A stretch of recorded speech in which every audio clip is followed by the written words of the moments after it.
Good morning student बच्चों, आज मैं आपको पार्ट 3 अहिंसा से संबंधित पाठ्य पुस्तक के प्रश्नोत्तर करवाऊंगी।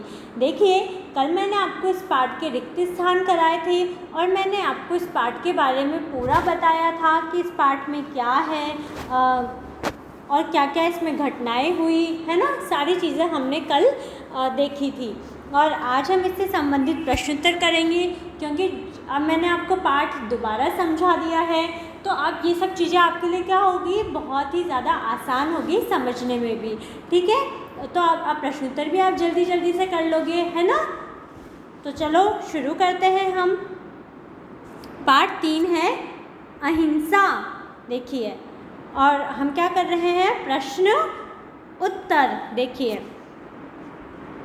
प्रश्न क है, दीपक के 12वें जन्मदिन पर मामा जी ने उसको क्या उपहार दिया। उपहार मतलब गिफ्ट, है ना, या तोहफा बोल सकते हैं हम। जब आपका बर्थडे होता है तो आपके जो मम्मी पापा होते हैं वो आपको क्या देते हैं, आपको बहुत सारे तोहफे देते हैं, उपहार देते हैं, है ना। तो प्रश्न क्या था कि दीपक के 12वें जन्मदिन पर मामा जी ने उसको क्या उपहार दिया। देखिए, दीपक के 12वें जन्मदिन पर मामा जी ने उसको छर्रों वाली बंदूक उपहार में दी। क्या दिया था, छर्रों वाली बंदूक। देखिए, दीपक के 12वें जन्मदिन पर मामा जी ने उसको, ये आप प्रश्न में से लिख लिए। यहाँ पर क्या की जगह आपको क्या लिखना है, छर्रों वाली बंदूक उपहार में दी, ये आपको और लिखना है। लेकिन यहाँ जो क्या है, इसकी जगह आप क्या लिखेंगे, छर्रों वाली बंदूक। तो आपको सिर्फ यहाँ से लेके इसे यहाँ तक याद करना है। ये तो आपको प्रश्न में से देखकर ही लिख लेना है। ठीक है, ध्यान रखिए, मैं आपको बहुत अच्छे तरीके से बच्चों ही समझा रही हूँ। जितना छोटा मैं इसको कर सकती हूँ मैंने ये उतना छोटा कर दिया है। तो देखो, अब आप ये तो जो ये उत्तर है इसमें यहाँ से यहाँ तक आप प्रश्न में से देखकर लिख लीजिएगा। और प्रश्न संख्या ख देखते हैं। दीपक ने जब चिड़िया को मारा तब वह क्या कर रही थी। दीपक ने क्या कर रहा था, अपनी छर्रे वाली बंदूक से चिड़िया को मार दिया था ना। तो जब उसने ऐसा किया तो तब चिड़िया क्या कर रही थी। देखिए, दीपक ने जब चिड़िया को मारा तब वह फुदक फुदक कर एक टहनी से दूसरी टहनी पर जाती और मीठा मधुर गाना गाती। क्या कर रही थी, एक टहनी से वो दूसरी टहनी पर जाती और वो बहुत ही मीठा और मधुर गाना गा रही थी, है ना।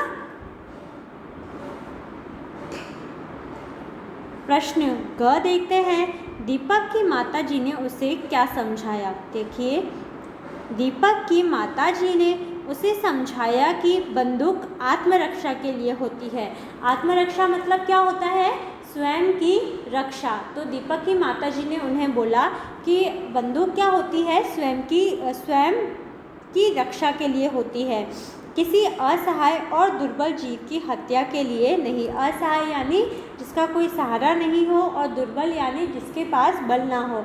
और पक्षी क्या होते हैं, असहाय होते हैं और दुर्बल होते हैं। देखो, हमारे पास तो बच्चों घर है, मम्मी पापा हैं, हम बोल सकते हैं, लेकिन जो पक्षी है वो ना कुछ बोल सकते हैं, उनके पास घर भी नहीं होते, है ना। तो वो क्या होते हैं, वो दुर्बल और असहाय होते हैं। तो जो उसकी माताजी हैं वो उसे समझाती है कि बंदूक आत्मरक्षा के लिए होती है, किसी असहाय और दुर्बल जीव की हत्या के लिए नहीं। अगला देखो, माताजी की बातों का दीपक पर क्या प्रभाव पड़ा। देखिए, माताजी की बातें सुनकर दीपक को अपनी गलती का अनुभव हुआ और उसने माताजी को वचन दिया कि अब वो किसी पक्षी को नहीं मारेगा बल्कि उनकी रक्षा करेगा। क्या प्रभाव पड़ा था कि जब माताजी ने उसे समझाया कि किसी भी जीव जंतु को हमें नुकसान नहीं पहुंचाना चाहिए, तो जब उसकी मम्मी ने ऐसा समझाया तो दीपक है जो उसको अपनी गलती का अनुभव हुआ और उसने माताजी को वचन दिया कि अब वो किसी भी पशु पक्षी को परेशान नहीं करेगा, बल्कि क्या करेगा, वो उनकी रक्षा करेगा। तो बच्चों, इस प्रकार मैंने आपको इस पाठ से संबंधित प्रश्नोत्तर का पुनः दोहरान कराया है। आप भी इसका अच्छे से दोहरान करिए और इसे समझिए। धन्यवाद।